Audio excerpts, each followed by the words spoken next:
তান্দুরি রুটি তো বানিয়ে খেয়েছেন, কখনো কি পাকা কাঁঠাল দিয়ে এইভাবে করে তান্দুরি রুটি বানিয়ে খেয়েছেন? না খেয়ে থাকলে এইভাবে করে বানিয়ে দেখুন, গ্যারেন্টি দিচ্ছি খেয়ে অবাক হয়ে যাবেন। ঘরে থাকা সামান্য কিছু উপকরণ দিয়ে খুব সহজে তৈরি করে নিতে পারবেন, আর বানানো যেমন সহজ, খেতে অসাধারণ লাগে। নমস্কার বন্ধুরা, প্রতিমা কিচেন ভিলেজ ফুডের নতুন ভিডিওতে সকলকে স্বাগত জানিয়ে আজকে রেসিপিটা শুরু করছি। আর আজকে আমি আপনাদের সঙ্গে শেয়ার করব পাকা কাঁঠাল দিয়ে তান্দুরি রুটি। তবে তান্দুরি রুটি তো বানিয়ে খেয়েছেন, তবে কখনো কি পাকা কাঁঠাল দিয়ে তান্দুরি রুটি বানিয়ে খেয়েছেন? না খেয়ে থাকলে এইভাবে বানিয়ে দেখুন, মুখে লেগে থাকবে। আর বানানো খুবই সহজ, ঘরে থাকা সামান্য কিছু উপকরণ দিয়ে খুব সহজেই তৈরি করে নিতে পারবেন। তো চলুন সহজভাবে বানিয়ে দেখাবো। তো কীভাবে বানাচ্ছি বন্ধুরা, স্কিপ না করে পুরো ভিডিওটা দেখবেন। আশা করি আজকে রেসিপি দেখতে আপনাদেরকে ভীষণ ভালো লাগবে। আর যে সকল বন্ধুরা এখন পর্যন্ত চ্যানেলে নতুন হয়ে থাকলে প্লিজ চ্যানেলটিকে সাবস্ক্রাইব করে আমার পাশে থাকবেন। আর যারা যারা ফেসবুক পেজটাকে দেখছেন তারা পেজটাকে ফলো করে আমার পাশে থাকবেন। তাহলে বন্ধুরা পাকা কাঁঠাল দিয়ে তান্দুরি রুটিটা বানানো শুরু করি। তো দেখুন, পাকা কাঁঠালে তান্দুরি রুটিটা বানাবার জন্য পাকা কাঁঠালটা ভেঙে আমি পরিমাণ মতন আওয়াটা বের করে নিয়েছি। এবার আওয়া থেকে আমি বীজটা বের করে নেব। আপনারা যে যেরকম বানাবেন সে পরিমাণ মতো নিয়ে নেবেন। আর এখানে বাটির মধ্যে একটা ছাঁকুনি বসিয়ে দিয়েছি, তো ছাঁকুনির মধ্যে নিয়ে নেব। আর এভাবে করে বীজটা বের করে নেব। তো বীজটা বের করে ছাঁকুনির মধ্যে নিয়ে নিয়েছি। এবার হাত দিয়ে দেখুন এইভাবে করে ঘষবো, আর নিচের দিকে খুব সুন্দরভাবে কাঠটা বেরাবে।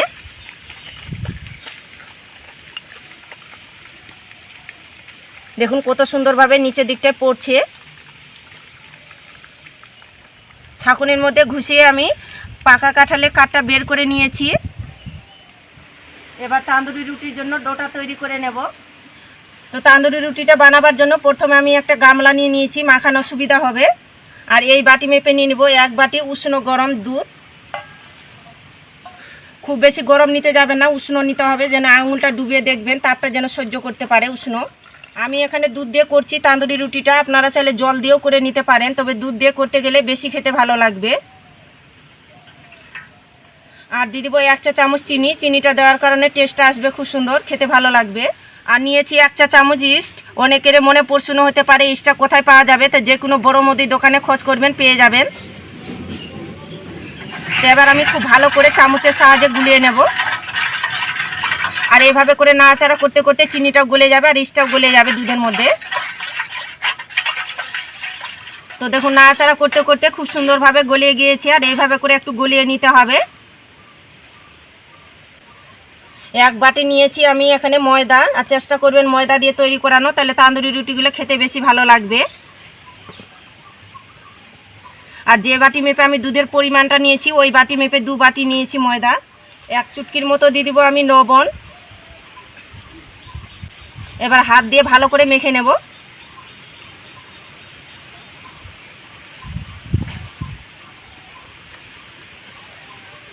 খুব কিন্তু টাইট করে মাখানো যাবে না, এখানে নরম করে কিন্তু মেখে নিতে হবে।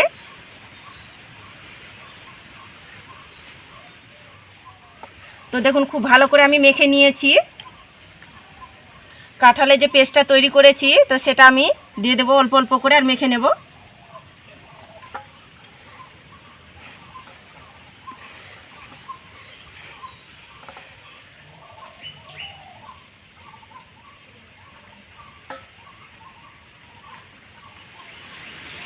তো দেখুন অল্প অল্প কাঁঠালের পেস্টটা দিয়ে আমি মেখে নিয়েছি। আর একটু নরম করে মেখে নিতে হবে, হাতের মধ্যে একটু চিটচিটে যাবে সেভাবে একটু নরম করে মেখে নিতে হবে। এবারে 1 চামচ সাদা তেল দিয়ে আমি মেখে নেব। সাদা তেল দিয়ে মাখার কারণে ডোটা একদম সফট হয়ে যাবে আর নরম হয়ে যাবে। একটু এইভাবে ঠেসে ঠেসে মেখে নেব।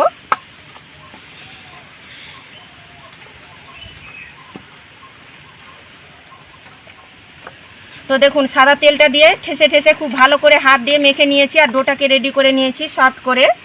তো উপরে ডোটা যেন শুকিয়ে না যায় তার জন্য একটু সাদা তেল লাগিয়ে নেব। এটা লাগার কারণে উপরে কিন্তু ডোটা শুকনো হয়ে যাবে না।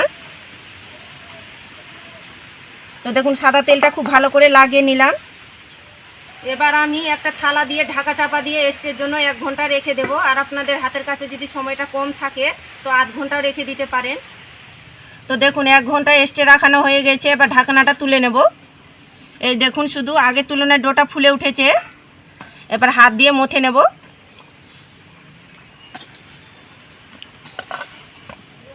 এইভাবে করে একটু হাত দিয়ে মথে নিতে হবে। তো মথে নিয়েছি, এবার লেচি কেটে নেব। একটু লেচিটা বড় করে কেটে নেব। দেখুন লেচিটা কেটে নিলাম, হাতের মধ্যে নিয়ে গোল করে নেব। দেখুন গোল করে চ্যাপটা করে নিলাম। তো এবার আমি বেলনিতে বেলে নেব, অল্প ময়দা দিয়ে বেলনিতে বেলে নেব। আর দেখুন হাত দিয়ে একটু এইভাবে করে চ্যাপটা করে নেব। একটু মোটা করে বেলে নেব। সাধারণত নান তান্দুরি কিন্তু মোটা করে বেলানো হয়, তাই একটু মোটা করে বেলে নেব। তো দেখুন মাঝারি মাপ করে আমি বেলে নিয়েছি গোল করে। আর দেখুন এইভাবে করে মোটা করে বেলেছি। আর বাটির মধ্যে কিছুটা পরিমাণে জল নিয়ে নিয়েছি। আর জলের মধ্যে দিয়ে দিব 1 চামচ সাদা তেল। ব্রাশের সাহায্যে ভালো করে গুলিয়ে নেব। তো দেখুন ভালো করে গুলিয়ে নিয়েছি। এবার রুটিটার মধ্যে লাগিয়ে নেব। এইভাবে করে একটু লাগিয়ে নেব।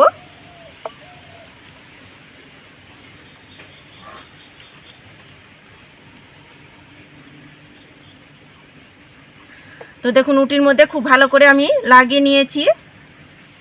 তান্দুরি রুটিটা তৈরি করার জন্য উনুনের আঁচটা গনগনে করে নিয়েছি। আর এখানে একটা নিয়েছি সিলভারের একটা পাত্র, আপনারা হাঁড়িতেও তৈরি করে নিতে পারেন। তো দেখুন পাত্রটাকে আমি এইভাবে করে উল্টো করে উনুনের মধ্যে বসিয়ে দেব। আর যে দিকটায় আমি জল ব্রাশ করেছি জল তেল, সেদিকটায় কিন্তু এইভাবে করে বসিয়ে দিতে হবে রুটিটা ধরে। দেখুন এইভাবে করে। আর এইভাবে করে কিছুক্ষণ হতে দেব। আর দেখুন কিছুক্ষণ পরে কত সুন্দরভাবে কিন্তু ফুলে গিয়েছে। এখানে একটা সারাশি নিয়েছি, তো সারাশি দিয়ে এইভাবে করে ধরে নেব। একটু সাবধানে ধরে নিতে হবে। তো এবার আমি পাত্রটাকে ধরে এইভাবে করে উল্টো করে নেব। আর উল্টো পাকে কিন্তু এইভাবে করে তান্দুরিটাকে সেঁকে নিতে হবে। আপনারা চাইলে গ্যাসেও করতে পারেন, গ্যাসে কিন্তু খুব সুন্দর তৈরি হয়।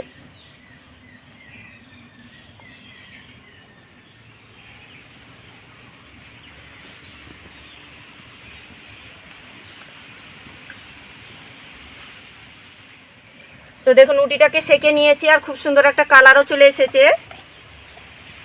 এবার আমি ঘি ব্রাশ করে নেব। আপনারা চাইলে বাটার ব্রাশও করে নিতে পারেন। ঘি ব্রাশ করতে গেলে খেতে বেশি ভালো লাগবে তান্দুরিটা। তো দেখুন খুব সুন্দর করে ঘি ব্রাশ করে নিয়েছি। আর তান্দুরি রুটিটা দেখুন দেখতে কত সুন্দর লাগছে। তো হয়ে গেছে, আবার তুলে নেব। এটাকে নামিয়ে নিতে হবে। তো দেখুন নামিয়ে নিয়েছি। এবার খুন্তিটা ধরে তুলে নেব। যেহেতু জল তেল ব্রাশ করানো আছে তাই খুব সহজে কিন্তু ছেড়ে যাবে। এই দেখুন কত সুন্দরভাবে কিন্তু ছেড়ে গেল আর পরিষ্কারভাবে পাত্রটা থেকে ছেড়ে আসলো। দেখুন আর তান্দুরিটা দেখুন কত সুন্দর হয়েছে আর দেখতে কি দারুণ লাগছে দেখুন। তো দেখুন একটা থালার মধ্যে তুলে নেব। একইভাবে করে পাকা কাঁঠালে তান্দুরি রুটিগুলো তৈরি করে নিয়েছি। আর কতটা পারফেক্ট আর দুর্দান্ত হয়েছে, কতটা লোভনীয় লাগছে দেখুন। পাকা কাঁঠাল দিয়ে এইভাবে করে তান্দুরি রুটিটা একবার হলেও তৈরি করে দেখুন, খেয়ে অবাক হয়ে যাবেন। এতটা খেতে দারুণ লাগে আর কতটা নরম তুলতুলে সফট হয়েছে। 2 দিন রেখে দিলে নরম তুলতুলে সফট থেকে যাবে। তো একটা আমি ছিঁড়েও দেখাচ্ছি। এই দেখুন কতটা নরম তুলতুলে সফট জালিদার হয়েছে, মুখে দিতেই মিশে যাবে। দুর্দান্ত লাগে খেতে। একবার শুধু বানিয়ে খেয়ে দেখুন, খেয়ে পুরো অবাক হয়ে যাবেন আর ভাবতেও পারবেন না কি পাকা কাঁঠাল তান্দুরি এত সুন্দর খেতে লাগে। একবার নয় দেখবেন বারবার বানিয়ে খাওয়ার ইচ্ছে করবে। আর যে কোনো তরকারির সঙ্গে খেতে পারেন, এমনকি চিকেন মাটনের সঙ্গে তো কোনো কথাই নেই, পুরো জমে যাবে। দুর্দান্ত লাগে খেতে। আর এই তান্দুরি রুটিগুলো পুরো একটু লাগে পাউরুটির মতো খেতে, দুর্দান্ত লাগে। না বানিয়ে খেলে বিশ্বাসই করতে পারবেন না কতটা পারফেক্ট আর দুর্দান্ত হয়েছে দেখুন। মুখে দিতে গলে যাবে, দারুণ লাগে খেতে। আর দেখলেন তো পাকা কাঁঠাল দিয়ে তান্দুরি রুটিটা বানানো কত সহজ। তা আপনারা এইভাবে না খেয়ে থাকলে ঝটপট আমার মতো করে একবার হলে তৈরি করে দেখবেন। আর খেয়ে কেমন লাগলো তো অবশ্যই কমেন্ট করে বলবেন। আর আজকের রেসিপি কেমন লেগেছে তো প্রতিদিনের মতন অবশ্যই কমেন্ট করে বলবেন। ভালো লাগলে একটা লাইক করে বন্ধুদের সঙ্গে ভিডিওটা শেয়ার করবেন। ভিডিওটা এখানেই শেষ করছি, দেখা হচ্ছে আবার নতুন কোনো রেসিপির সঙ্গে।